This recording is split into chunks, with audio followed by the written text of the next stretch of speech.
So, yeah, go ahead. You can ask a question. Really? That's nice to hear. Thank you. So, we're going to talk about electrons, and the reason is that it turns out that electrons are on the outside of atoms, right? And so when atoms are going to, if an atom were going to interact with another atom, you might expect that electrons would be the part of the atom that would interact. You follow me? They're on the outside. So if you think about atoms, so where we're going in this class, we're going to go toward chemical reactions eventually. We're going to talk about chemical reactions in the second semester. If atoms are going to bond with each other, or they're going to interact with each other, then it's going to be the outsides first.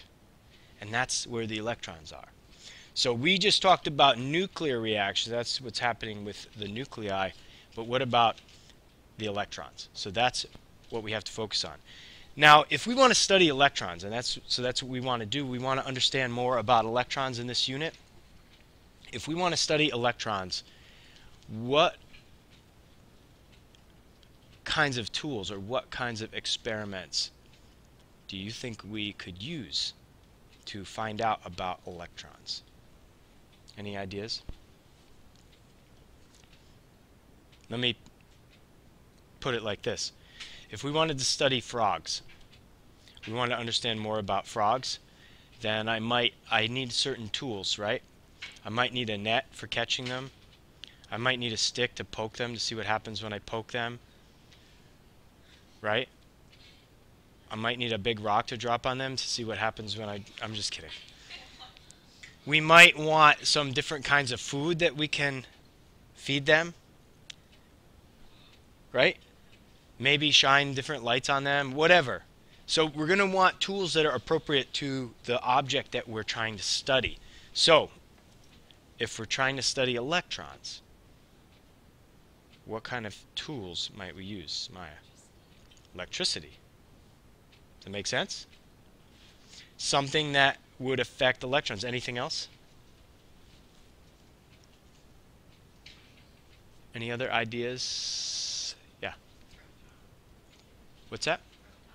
Protons. Okay, if we could get our hands on some protons, that would be a way, because they're positively charged, right? So they would attract them.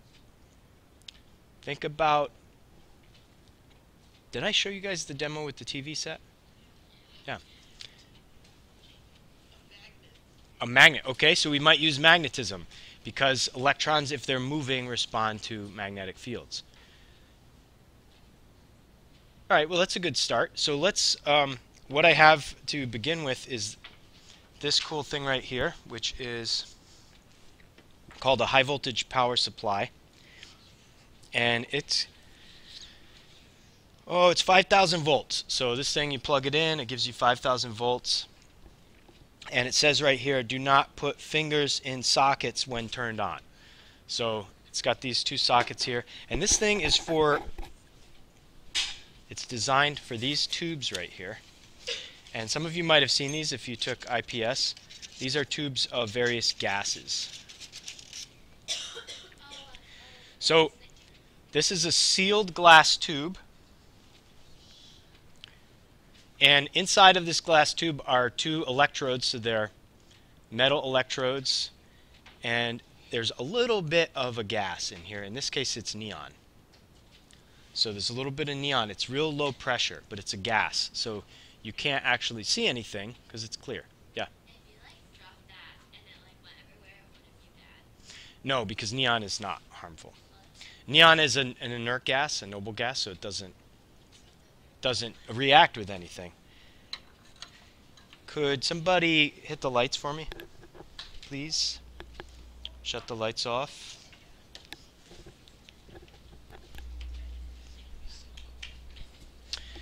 So, if we were studying frogs, we might poke it with a stick, we might catch it, we might spear it or something. If we are studying electrons, we're going to subject them to intense electromagnetic fields and see what happens. Now these are not just electrons, these are atoms. This is neon atoms. What happens when I subject neon atoms to high voltage? So neon sign, right? Neon sign probably works a lot like this. It does. It has a transformer attached to it, and if you look on a neon sign, if you're at the restaurant, you'll see some sort of a box that's attached to it, and that is serving to step the voltage up. So we only got 120 volts in here, not enough to make this work. We need a few thousand. So we got 5,000 volts, and now we know when you poke a frog with a stick, it jumps. When you subject neon atoms in the gaseous state to high voltage, they emit red light. So let's make this an experiment, okay? So make a table in your notes and write down, I need to show this to our friends on TV, in TV land. This is neon. These are mainly the people who are not here today. So, just one? Yeah, just actually there's two that might need to see this, but. So, yeah, Max too, so there's two people. Yeah, so I want you to make a table and write down neon and then whatever color you call this. What color are we going to call this? Red, orange? No, you can just use, you can be in portrait mode, that's fine. Yeah, think of a fun color. So think about this like a Land's End catalog. What would this be if it were a sweater? Yeah. Yeah. Yeah. Sith Saber Red. I don't think that would go over with Land's End clients. Yeah. Yeah. All right. So whatever you want to call it. What's that? Kool-Aid Red. Okay. Burnt Tangerine. Candy Apple Red. Whatever. Okay, we got another one now. We've got a whole bunch here actually. So you've never heard of a helium sign. You've heard of a neon sign, but this is helium. So what happens when you subject helium atoms to 5,000 volts? Now notice we have a control variable in this experiment. Same voltage every time. Now that's important. Same voltage every time, different response. So different something coming out. We're putting the same energy in every time.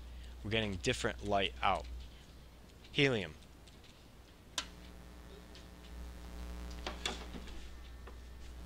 Can you see this? This is helium. What's that? Hang on just a second. Yep.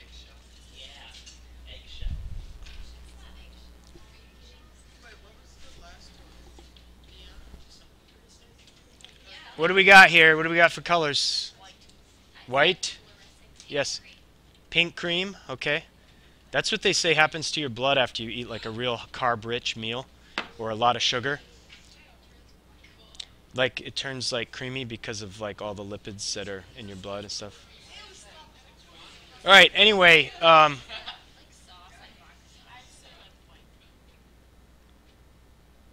white? What do we got some I heard would you say vodka sauce? That's an interesting one.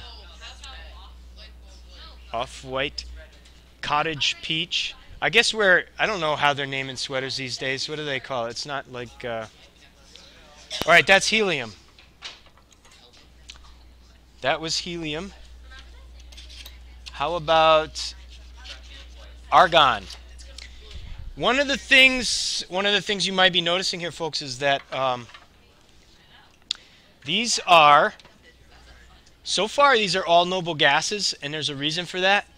If you put a gas in this thing that is a reactive gas, like oxygen, and then turn the voltage on, it would very quickly react with the metal electrodes that are in there, and then it would use up all the gas, and it wouldn't work anymore. So this only works for gases, and so what we're using is a lot of non-reactive gases. It gets a little warm, yeah. Argon. This is argon, AR. What do we got? Swag purple. I'm not sure that's Land's End material. Flower.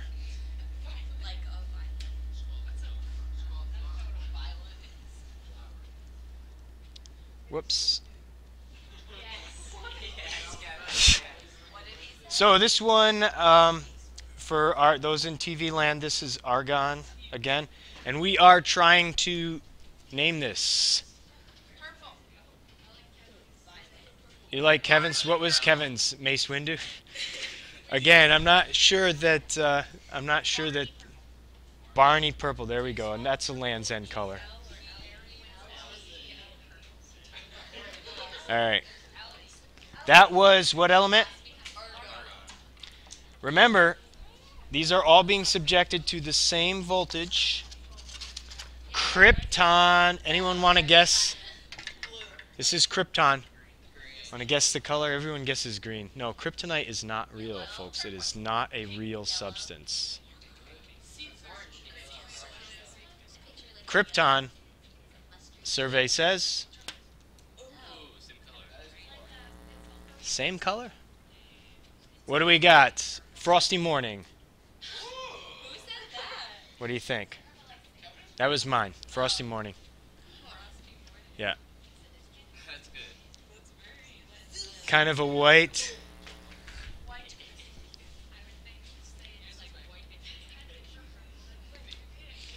Okay, TV land friends, we've got this kind of light blue color. Hopefully you can see that.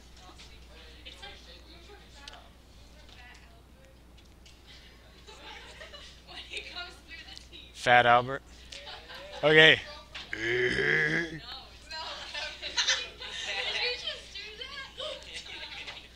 All right, ready? Which one was this? Krypton. Kryptonite? All right, that is it for the noble gases. We've got hydrogen. Now, this one I have to issue a disclaimer. Hydrogen gas is not a non-reactive gas. So what happens is very quickly these start to degrade, and I think what we've got is probably a mixture of gases in this tube at this time. So you're going to see it's a little funny looking. It's got like bands of color in it, but it's still pretty cool. This is hydrogen H2.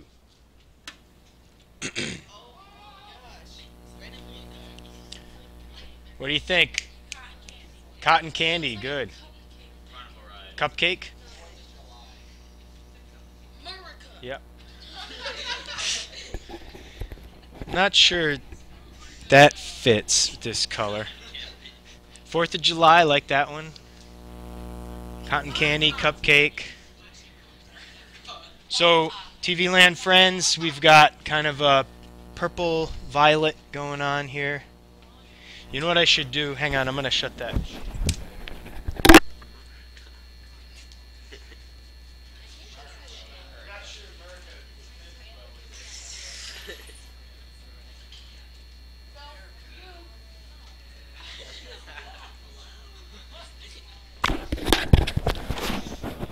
All right, that was, which one was this?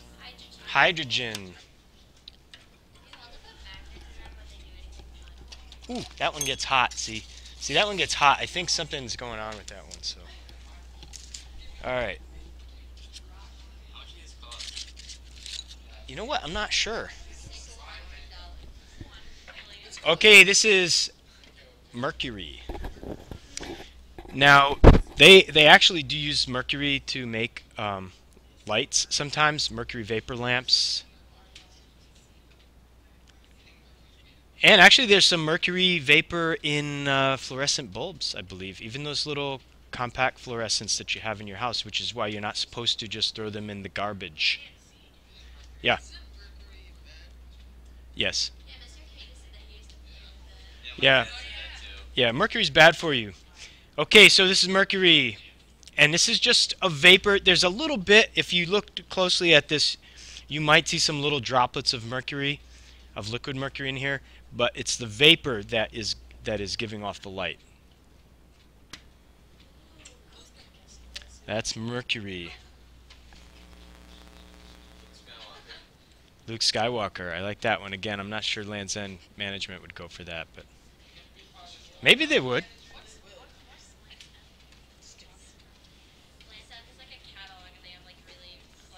Land's End, like you know how like Land's End or whatever they give names to like their colors of their sweaters and stuff. Jack Frost blue. Oh, you said purple. So, TV Land friends, this is what we've got here. This is Mercury.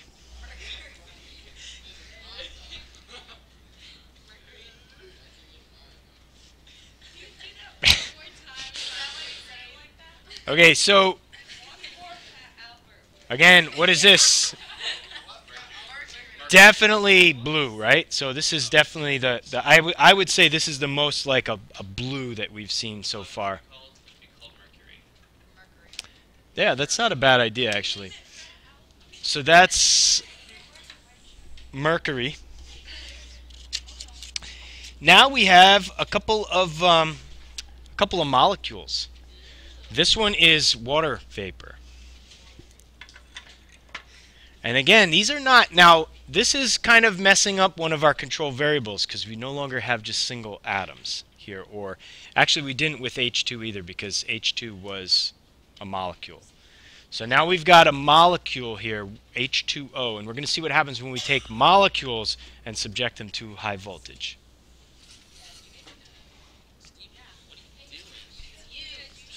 Okay, water vapor.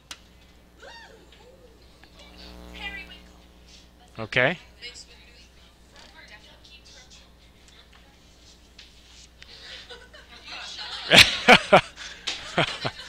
Rubber ducky purple. Okay. All right, what do we got? What do you think? I haven't heard any colors here other than periwinkle. What's that? Iris? All right. Wait a second. I'll buy that. I need to look up periwinkle.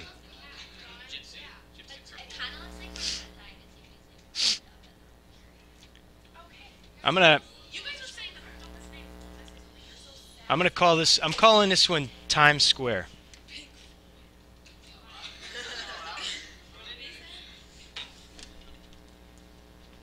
Okay, this is water vapor, TV Land friends. Whatever you want to call that color, some sort of violet, pink, something like that. All right. I don't know my colors well enough to be able to contribute to that conversation. Okay. All right, carbon dioxide. This is the last one, CO2. No, I wish. You know what? That's interesting that we haven't seen any yellows. The closest thing we came to was probably helium with its kind of peachish color. Everything, have you noticed everything's kind of like red, purple? That's what most of them are. No, I wish we had a yellow.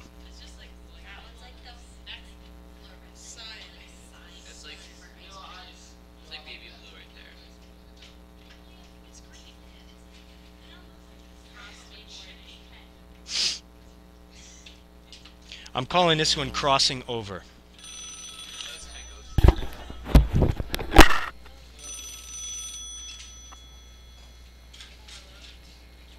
So I must have stopped it again at some point. All right, anyway, again, this is what happens when you... Whoa. Wait.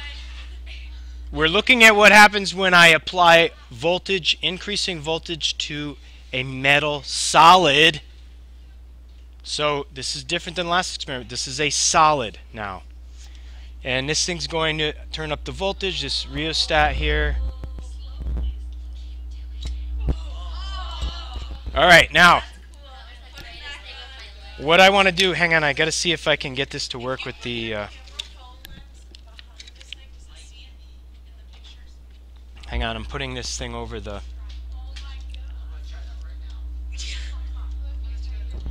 Hey, you can see it a little bit. So you people in TV land can see the spectrum a little bit that's coming out of this.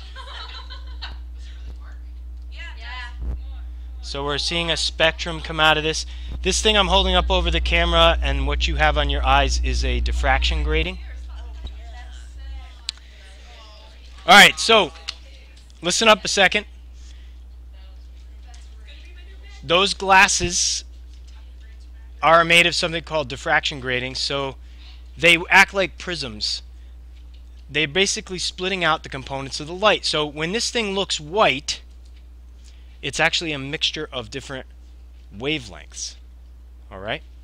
Now, what I want you to look at, I'm going to very slowly turn it up. And I want you to see if you can see a change in the colors that are present. Around it or on the inside?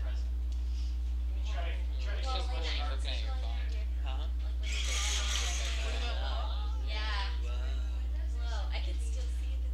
That's so cool. Oh my god. Oh my god. Get out of here. Get a hold of yourself. Oh my god. Alright. I like Now you're going to have to look very closely when it's dim because it's not very bright when it's dim. And so to see the colors when it's dim is kind of tricky. So look, and actually, you know what I'm going to do is turn this down for a second while you guys look at it, and then I'll show our TV Land friends. This is about 10 volts right here. Can you see it at all? I see red, and I actually see a little yellow and a little green. That's at 10 volts. Now if I turn this down further, say 5 volts, I still see a little bit of green, not much, and if I go way down, all I see right now is red. Oh, I see green. Be careful because this is reflecting some of the window light at the top. So look for a whole line that goes down the length of this. Alright, so 10 volts we see red and green, right?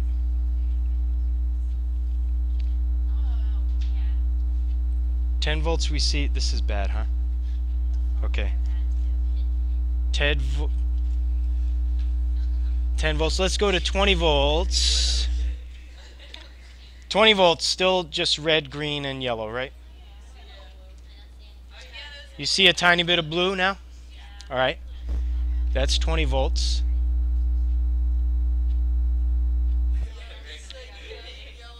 That is...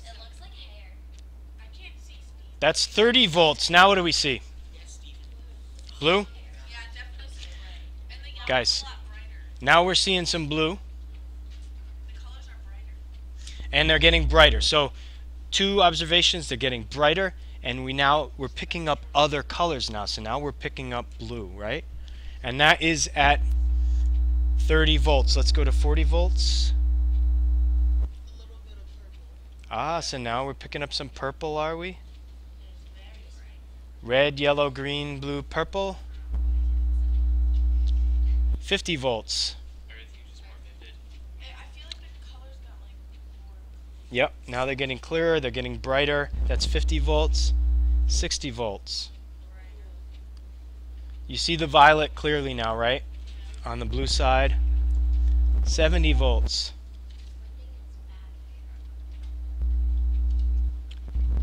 80. The blue is very clear now, and then you can see the violet coming off on the end. Yeah. So we've got a clear violet band, we've got blue all the way up again. Now notice, here's the thing, this is giving off essentially a full range of wavelengths. From red all the way through violet, Roy G. Biv, right? Red, orange, yellow, green, blue, indigo, violet, the colors of the rainbow. Notice how that's very different than what you saw with the last experiment, right? With the gases. Now, think about this. This experiment is different than the last one for two reasons. One is this is a solid. Okay, that's very different. The other is we were increasing the voltage. So voltage was not a controlled variable in this experiment. It was an independent variable. And we saw a change with the voltage. Now, I'm saying that our result is different too because we're seeing that there's more than one color being given off by this. Does that raise any questions in your mind about the last experiment? Is there anything else in there? What? Like maybe there's other gases. In here? Yeah. Okay, there is another gas. That's an interesting question. This is probably got argon in it. Now, the gas isn't giving off any color. You can see that it's just clear, right? The color's coming from the wire, but that's a good question. Wait, they heated to the same like temperature? Does that say heated? So that do anything? This is heated. The other one heated? Oh, the other ones were not heated, no. So they weren't heated at the same temperature, but here's what I'm getting at. If I say that this thing is giving off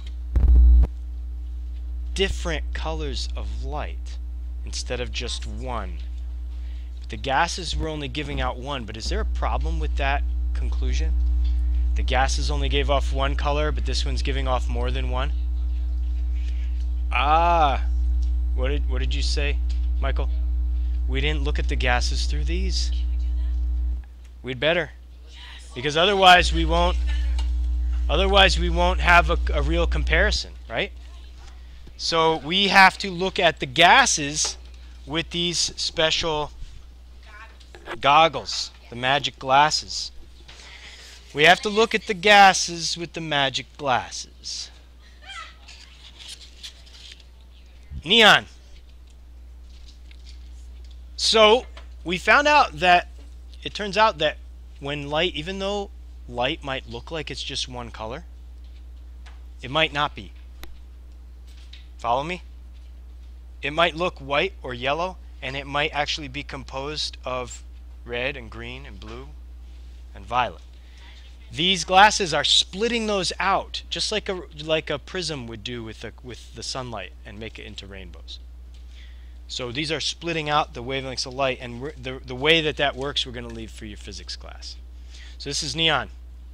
It was what color before? Red. Now it is, yeah, this was Sith Saber red, right? Oh, would help if I turn this on. Hang on. It would help if I plug this in first. Okay, ready? Red. Whoa. It's like green, yellow, and red. Okay, TV land friends. Oh no, they can't really see it in TV land. Well, no, I'm trying to use this thing, but we're not seeing it. Now she can't see. Slouch down. Oh, there we go. Okay, so you can see there's some lines in there. There's actually, There's a little bit of green at the bottom. you can see the line spectrum to the left there, TV land friends. And I'm seeing green, yellow, orange, and red. Anybody? Yeah. Why don't you write that down on your little table? So what you said before was red, or whatever you called this.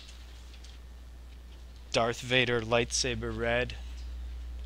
What you said before was red, well, there's a little more to it than that. All right? Now your eyes don't have the capability of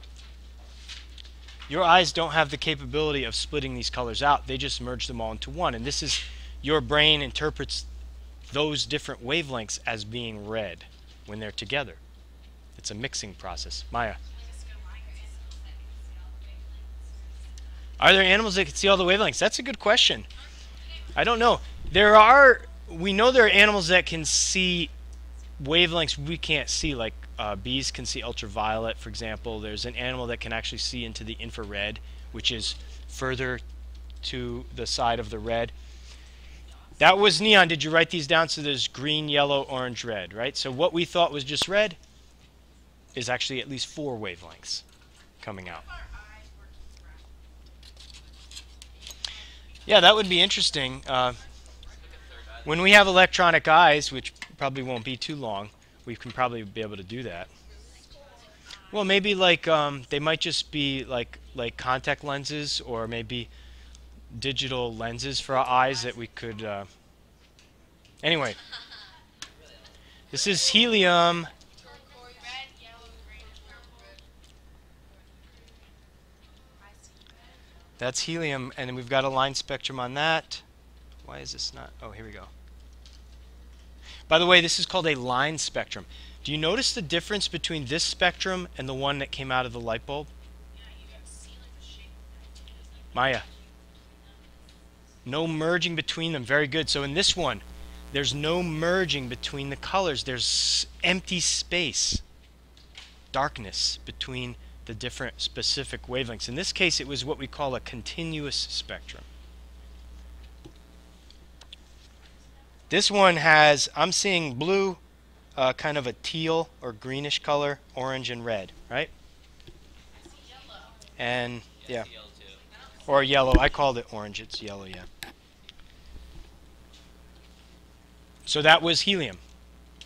So these little plastic things have really fine parallel scratches in them, and somehow that splits the light into its different component wavelengths. Yes, Eric, Kevin.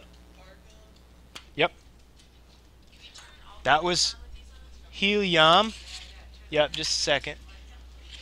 Argon. I'll stand by the lights. Argon. Hey, I was gonna make a chemistry joke, but all the good ones are gone. You should do like hey after that. Yeah. Oh God, hey. All right. So this is argon.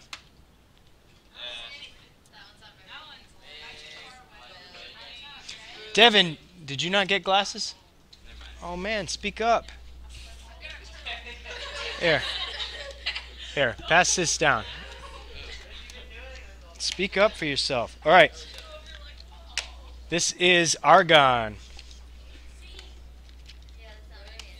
It's not very bright, so it's a little hard to see.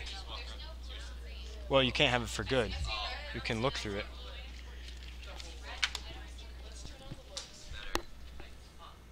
This is argon.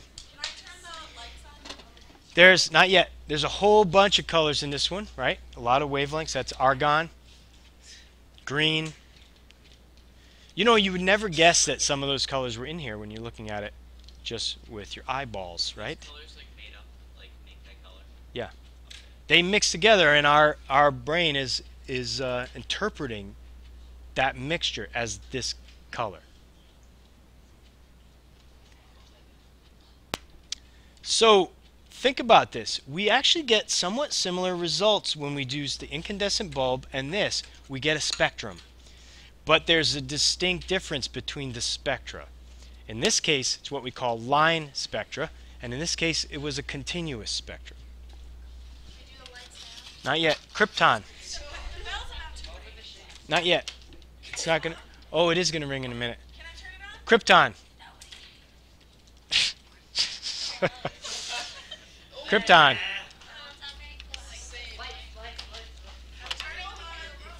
Okay, you can turn the lights on. This is Krypton. We'll finish the rest next time. Hey, folks, check Moodle for your homework. There's a video and there's going to be a question on there if there's not already. Video and a quiz for homework. Video and a quiz for homework.